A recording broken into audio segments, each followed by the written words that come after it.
আমিনুল হক পলাশ, আপনি CNN news 18-এ যে লেখাটা লিখেছেন, মানে দেশ তো কারো ব্যক্তিগত সম্পত্তি নয়, মানে তিনি ব্যক্তিগত প্রজেক্ট হিসেবে, প্রকল্প হিসেবে বাংলাদেশটাকে ব্যবহার করেছেন। মানে দেশটা কারো বাপের নয় এই স্লোগান দিয়ে, মানে আন্দোলনের মাধ্যমে যে নতুন সরকার গঠিত হলো, তারা একদম বাপের সম্পত্তির মতো ইচ্ছা মতো বেচা বিক্রি করেছে।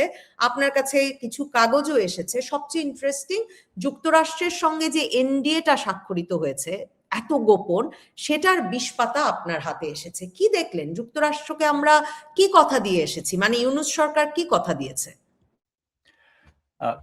ধন্যবাদ আপু। আপু যেমনটা বলছিলেন যে বিগত প্রায় ১.৫ বছরের উপর সময় ধরে ডক্টর ইউনূস বাংলাদেশের শাসন ক্ষমতা দখল করে আছেন এবং খুব সুন্দরভাবে বলেছেন যে দেশটা কারো বাপের নয় এই স্লোগান দিয়ে আল্টিমেটলি ডক্টর ইউনূস দেশটা তার নিজের করে নেওয়ার পরিকল্পনা হাতে নিয়ে আসলে হচ্ছে এই দেশের দখল করেছিলেন। সেটা যদি আপনি তার শুরুর দিকে কাজ দেখেন, মানে উনি ক্ষমতা গ্রহণের আগেই তার বিরুদ্ধে দায়েরকৃত মামলার রায় বাতিল করেছেন। তার পরবর্তীতে তার গ্রামীণ কোম্পানির নামে যে বিভিন্ন ধরনের বেনিফিট নিয়েছেন সেটা তো হচ্ছে আলোচিত। সেই পয়েন্টে আমি গেলাম না। কিন্তু এটা ধরেন শুধুমাত্র ব্যক্তিগতভাবে ডক্টর ইউনূস বেনিফিটেড হয়েছেন তার ক্ষমতার চেয়ারটাকে ব্যবহার করে। এটা হলেও একটা পর্যায় পর্যন্ত ধরেন মেনে নেওয়া যাইত যে আচ্ছা একটা মানুষ একটা গুরুত্বপূর্ণ চেয়ারে বসেছে, সেটার ক্ষমতা করে তার ব্যক্তিগত বা তার আশেপাশের মানুষজনকে একটা সার্টেন লেভেলের বেনিফিট দিয়েছে। কিন্তু উনি যে কাজটা করেছে যে বাংলাদেশকে আসলে লং টার্মের জন্য ক্রিপল ডাউন করে যাচ্ছে, যেটার মানে খেসারত যদি বলি যে বাংলাদেশকে লম্বা সময় দিতে হবে। আপনি এনডিএ এর কথা বলছিলেন। দুঃখজনক হলেও সত্য যে এই এনডিএ যে নন ডিসক্লোজার এগ্রিমেন্টটা স্বাক্ষর করা হয়েছে মার্কিন যুক্তরাষ্ট্রের সাথে, সেটা নিয়ে কিন্তু আদতে বাংলাদেশের সচেতন সমাজও তেমন ভাবে আলোচনা করে নাই। মানে যেহেতু বিষয়টা এনডিএ বা নন ডিসক্লোজার এগ্রিমেন্ট, এটা মানুষজনের হাতে বা পাবলিকলি জানার সুযোগ কম। কিন্তু এনবিআর থেকেই কিন্তু এটার একটা হচ্ছে কপি হচ্ছে বের হয়েছিল। এনবিআরই কোনো একজন দেশপ্রেমিক কর্মকর্তা সেটা উনি হচ্ছে দিয়েছিলেন, যার কারণে কিন্তু তাকেও চাকরিচ্যুত করা হয়েছে। সন্দেহর ভিত্তিতে তাকে চাকরিচ্যুত করা হয়েছে। এখন আমি যদি খুব শর্টলি এই এনডিএর বিষয়টাতে আসি, দেখেন এই নন ডিসক্লোজার এগ্রিমেন্টটাতে যে কাজটা করা হয়েছে এটা 20 পাতার একটা হচ্ছে আপনার ডকুমেন্ট।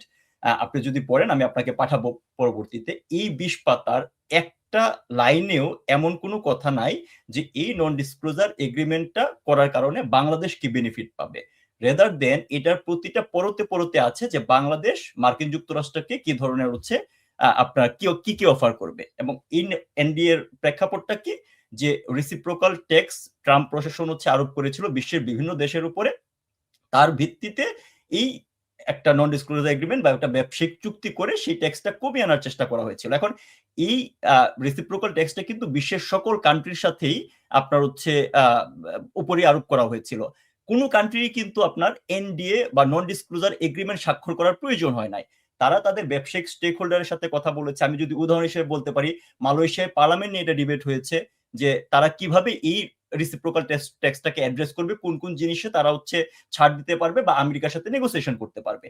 তো বাকি সকল কান্ট্রি আপনি দেখেন খুবই রিসেন্টলি হচ্ছে ইন্ডিয়াও কিন্তু হচ্ছে এই আপনার তাদের রিসিপ্রোকাল ট্যাক্সটা যেটা একসময় 50% গিয়ে পৌঁছেছিল সেটা 18% নামিয়ে এসেছে। অর্থাৎ এটা all about their negotiation capacity. আমাদের ক্ষেত্রে যে জিনিসটা হয়েছে খুব অদ্ভুত ভাবে বাংলাদেশের ব্যবসায়িক ফোরাম থেকে শুরু করে যে স্টেক হোল্ডার, যেহেতু এটা অসাংবাদিক সংবাদ এবং মানুষজনের ম্যান্ডেট নাই, তাদের তো সাধারণ জনগণের এখানে মতামত দেওয়ার তো কোনো সুযোগই নাই। কিন্তু অ্যাটলিস্ট ব্যবসায়িক যে স্টেক হোল্ডার তাদের সাথেও কিন্তু কোনো ধরনের আলোচনা করা হয় নাই।